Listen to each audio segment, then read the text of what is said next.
My wife called me a failure because I couldn't keep her from cheating on me. She said I should have stopped her, but she forgives me and I want to have a child. She said I was a failure and always had been. She cheated on me because I wasn't strong enough to stop her.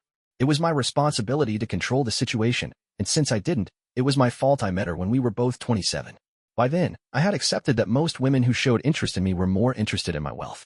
I came from a wealthy family and had built my own success, but every relationship felt like a transaction. They expected luxury, financial security, or a life of comfort. Even when they pretended otherwise, it always became obvious. She was different. She never asked about my income, never hinted at wanting anything from me. She never complained if we went to a simple restaurant instead of a high-end one, never expected expensive gifts, and never acted entitled to my money. She treated me like a person, not a provider. For the first time, I believed I had found someone who wanted me for who I was. At the start, our relationship was simple. We spent time together without pressure. She was affectionate, understanding, and never made me feel like I had to prove anything. I trusted her completely. Over time, things started to change. She became close with a group of women who had all married wealthy men. Their lives revolved around status, luxury vacations, designer clothes, and expensive jewelry.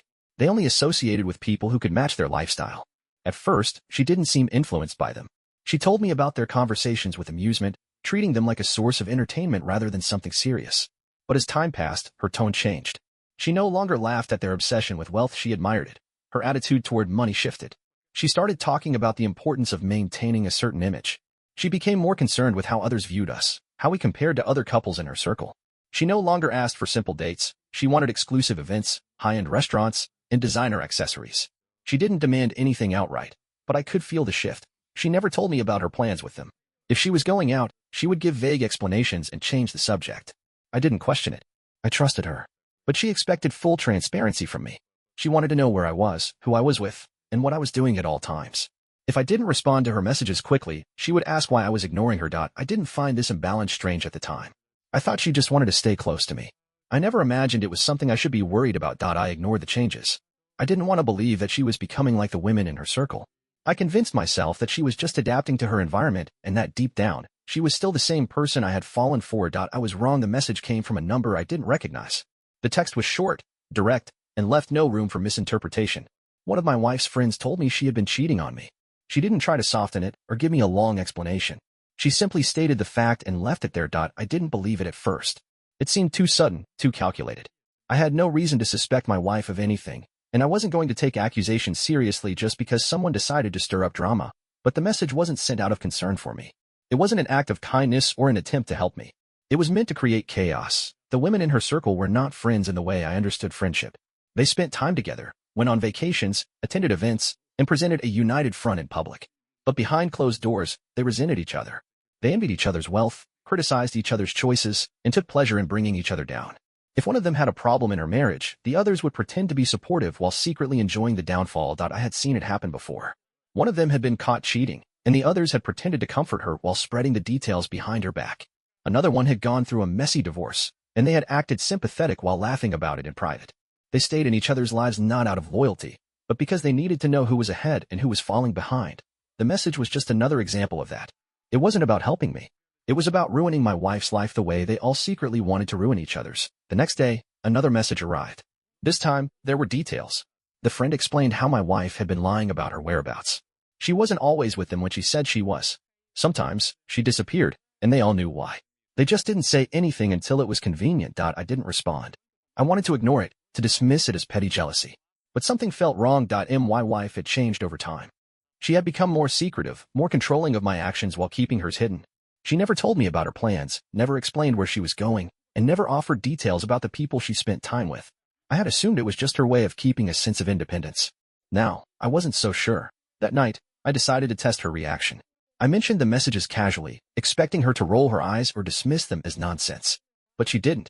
She didn't even look surprised. She just looked at me and prepared to answer. She didn't deny anything. She didn't even act surprised that I knew. She had been prepared for this moment, but not in the way I expected. There was no guilt in her expression, no hesitation in her voice. She told me I had failed. She had cheated because I was weak, because I didn't stop her, because I wasn't the kind of man who could keep his own wife in line.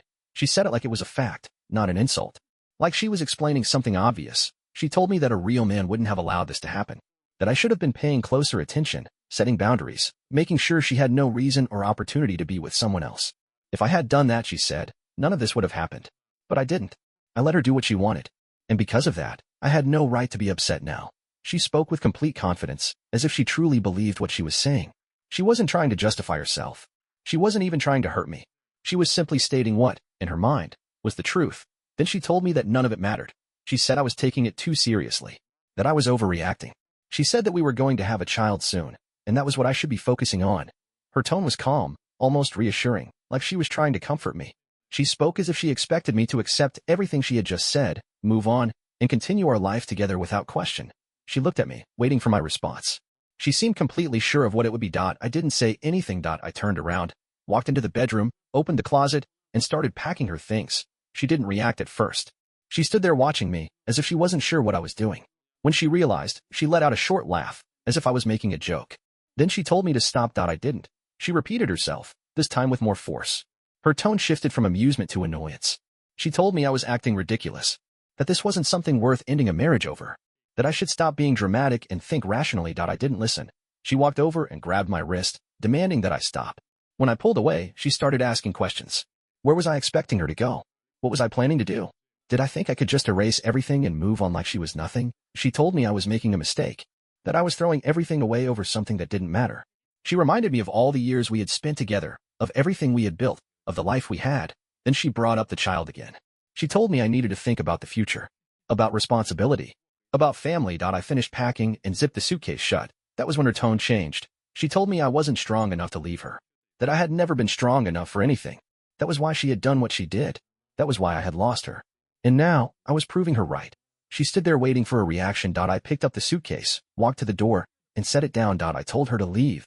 She stared at me, as if she didn't understand what was happening.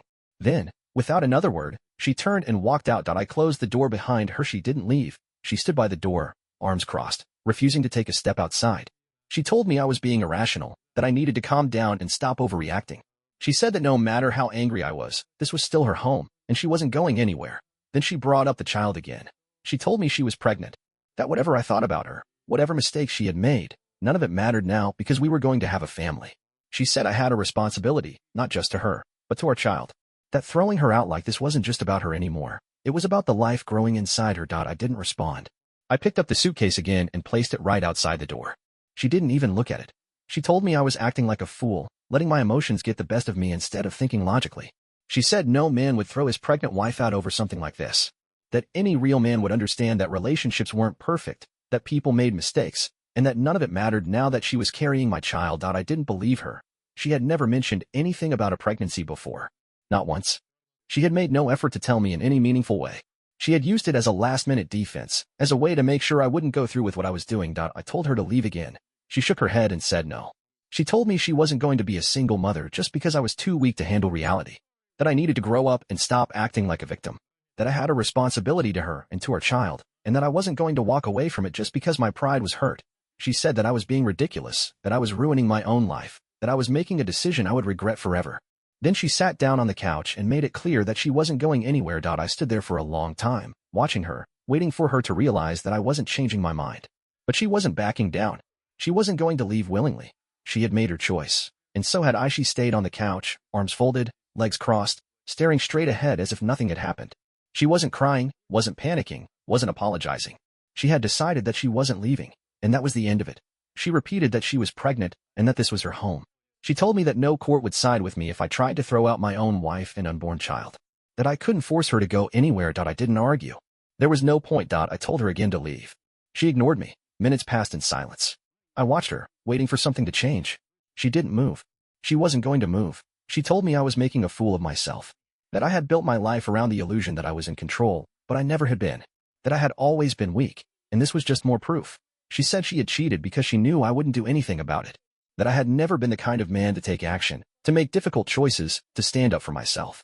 And now, here I was, proving her right again. She wasn't yelling. She wasn't angry. She was calm, steady, and certain. She spoke like someone who had already won.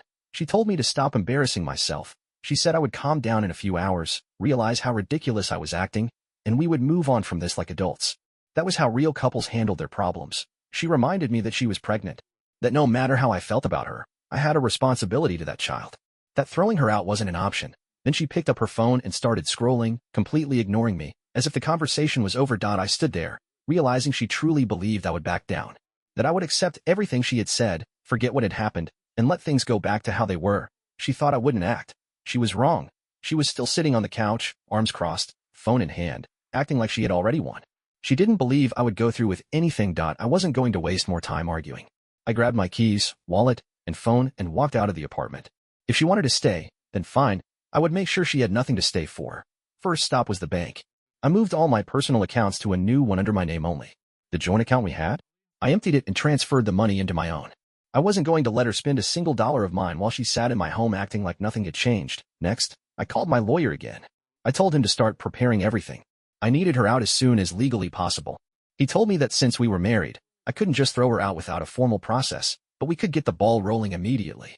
He also advised me to cut off any financial support, which I had already done. Then, I made a call to a locksmith. I asked how soon they could change the locks. They told me they couldn't do it while she was still inside unless there was a legal eviction.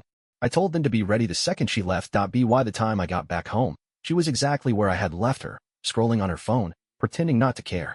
But I could tell she had been waiting for me to return. She asked where I had gone. I didn't answer. I walked past her, went into the bedroom, and started packing my own things.